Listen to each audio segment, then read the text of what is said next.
everyone, nice to see you all once again in this online chemistry class. So we are continuing with the chapter that is metals and non-metals. In the previous class you all remember we had learned the physical properties of metals, that is metals are malleable, they are ductile and they have electrical conductivity, and some exceptions in metals like your mercury, it's liquid in nature, does not possess these properties. These things we have learnt. In today's class we'll start with the physical properties of non-metals and then we'll proceed learning the chemical properties of metals, which is a very important aspect for this chapter.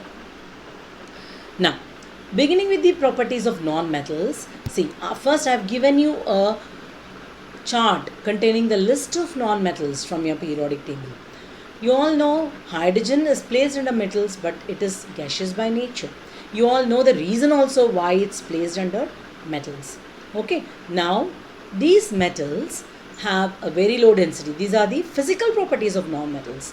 They are neither malleable nor ductile. That means what? They cannot be beaten into sheets nor they can be drawn into wires.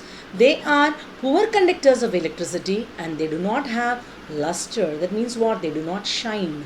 But iron is a non-metal which is an exception. It is lustrous in nature.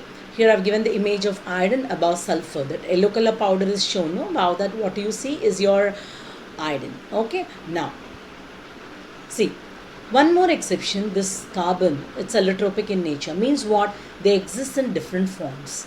Diamond and graphite are the allotropic forms of carbon. And you all know about diamond. It's shiny, it is the hardest substance and it has got high melting and boiling point. Okay, now, see, what is the need to study about the chemical properties of elements? Because when you know the chemical properties, it becomes more clear to classify the elements as metals and non-metals. Because a basic property which I had learned earlier, I'll tell you. Metal oxides are bases in nature, basic by nature. We have done this earlier.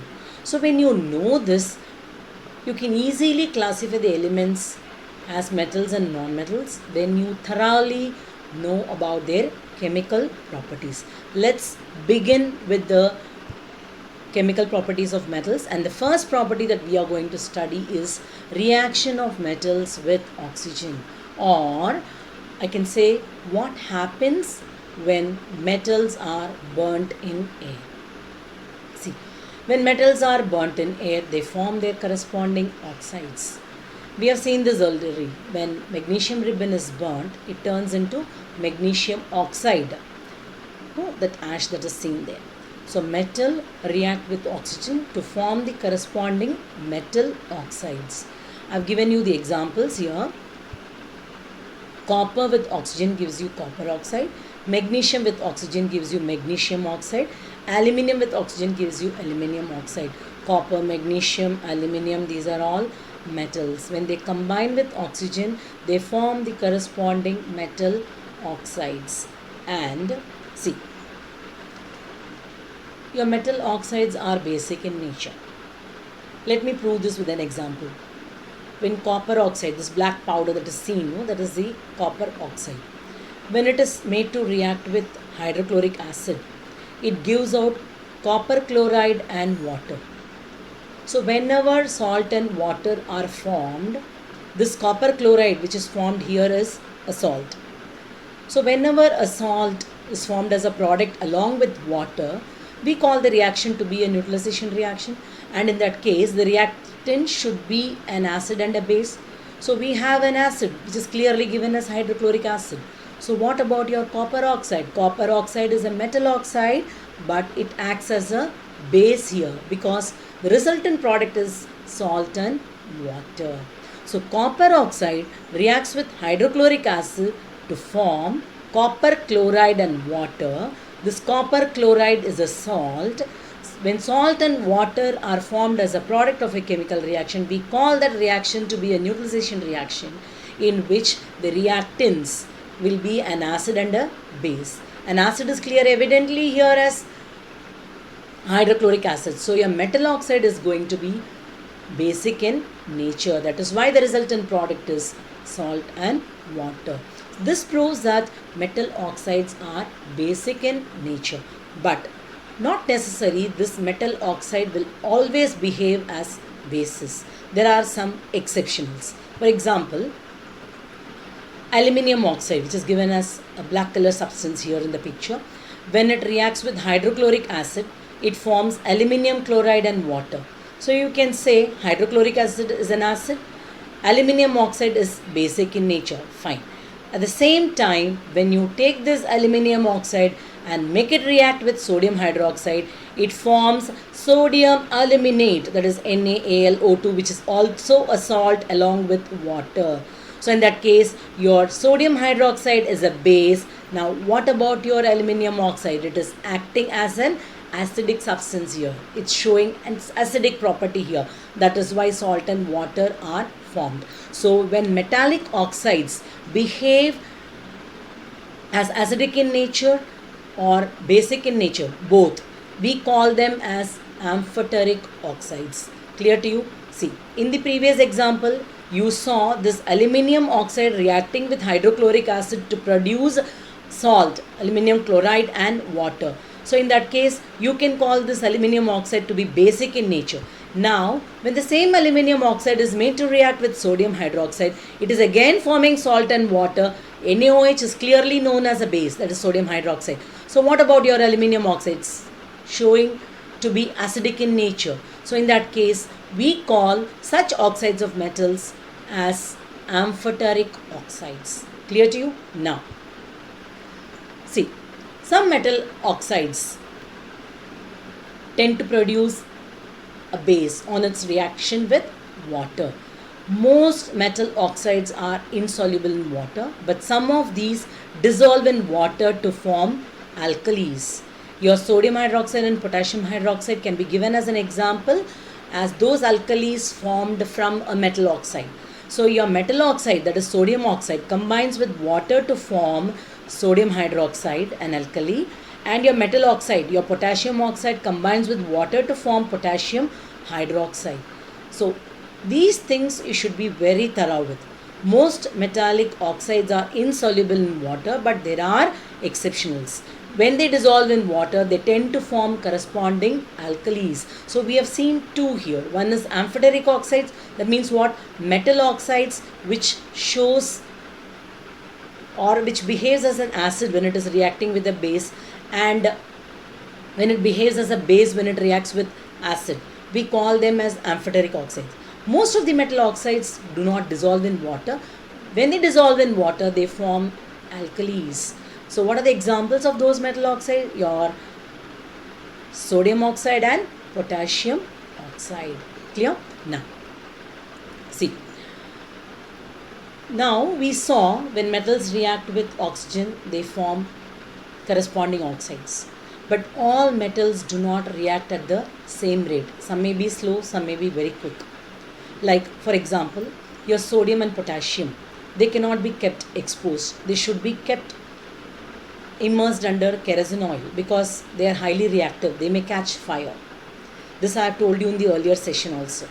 So depending on this, we have this reactivity series of metals which are highly reactive, which shows very less reactivity. That we'll see in the upcoming sessions. So remember this, all metals do not react with oxygen at the same rate. Some of them are very highly reactive. Example, your sodium and potassium. They cannot be kept exposed. So they are always stored by keeping them immersed under kerosene oil in order to prevent them from catching fire. Similarly, see your iron, you take a piece of iron rod and just try to burn it. It won't catch fire easily. But when you take it in the powdered form, iron filings, and when you just sprinkle it on the flame of a burner, it will catch fire. Copper does not burn, but the hot metal will be coated with a black colored layer which is called as your copper 2 oxide. Silver and gold do not react with oxygen. That's why we are using for our day-to-day purposes. Even copper we are using, right? There are certain exceptionals that we'll see when we are doing those reactivity series which are highly reactive, which do not react that faster and all. Okay, now see, next is anodizing. It's very, very important. Anodizing is most important for improving corrosion resistance on certain alloys. When you had learnt about corrosion, ways to prevent corrosion, you had learnt anodizing, galvanizing. So anodizing is a process of making the metals or alloys to overcome the process of corrosion. They become corrosion resistant. So how is this done? That we'll see now.